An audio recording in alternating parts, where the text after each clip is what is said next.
life has always been ordinary, without any great mysteries or extraordinary events that caught my attention. I was just another young adult trying to find my way in a small town in New Hampshire, not far from Manchester. It was a quiet life, perhaps too quiet. At the time, my routine was a mix of monotony and small attempts at self-discovery. I was trying to fill a void that seemed to grow with each passing day, but I didn't know how. Everything changed, however, on a night that continues to haunt me to this day like a persistent shadow. This story begins shortly after a painful breakup. After 2 years in a relationship, I had invested so much of myself in that relationship that by the end of it, I was completely lost. The days that followed were filled with a kind of emotional fog. I barely ate, slept irregularly, and spent more time staring at the ceiling than dealing with the world around me. My grandmother, who had always been a deeply religious woman and was also one of the few people with whom I still had any close contact, insisted that I accompany her to church on Sundays.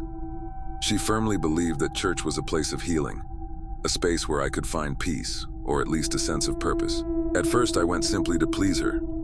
My intention was to spend time with her and try to ease her concerns about my emotional state. But as the Sundays passed, I began to feel something different. It wasn't so much a renewed faith as a comforting sense of familiarity. The church itself was a peculiar place.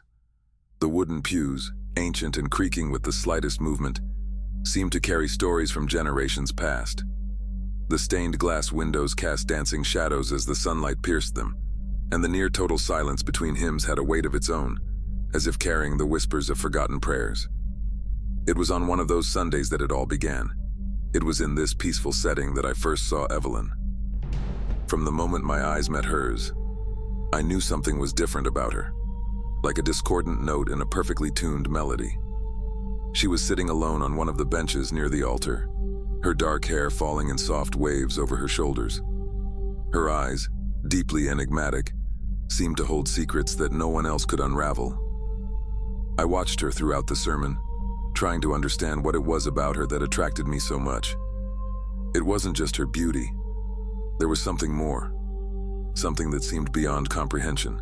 When the service ended, I gathered up the courage to speak to her. My heart was beating so fast it seemed to want to escape my chest. I walked over to where she was and, with a shy smile, introduced myself. Evelyn seemed receptive, but there was something in the way she spoke that intrigued me deeply. She told me that she had recently moved to the city and was still trying to adapt to the place. As we talked, her constant smile seemed to be a kind of mask.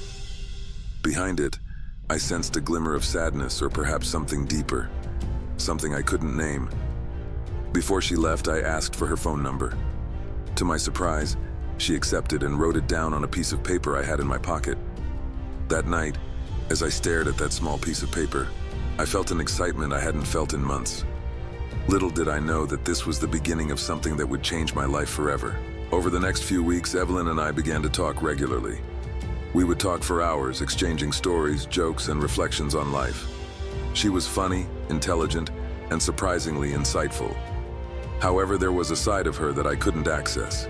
Her answers about her past were always vague, almost as if she deliberately avoided talking about certain parts of her life. Curious as I am, I began to search for more information about her. But her social media was almost non-existent. Few photos, no detailed descriptions, just fragments of a life that seemed intentionally incomplete. This mystery only increased my curiosity. I decided to ask her out, hoping that a face-to-face meeting might reveal more about who she really was.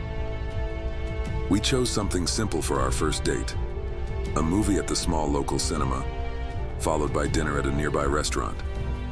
That evening, Evelyn seemed more relaxed, almost as if she were letting go of the mystery for a few hours. We talked about our tastes, ambitions, and even trivial things like our favorite foods or places we would like to visit. But even in this lightheartedness, there was still something about her that seemed to escape my understanding. After dinner, I suggested a drive. The idea was simple: to prolong the date and enjoy the tranquility of the evening. Evelyn.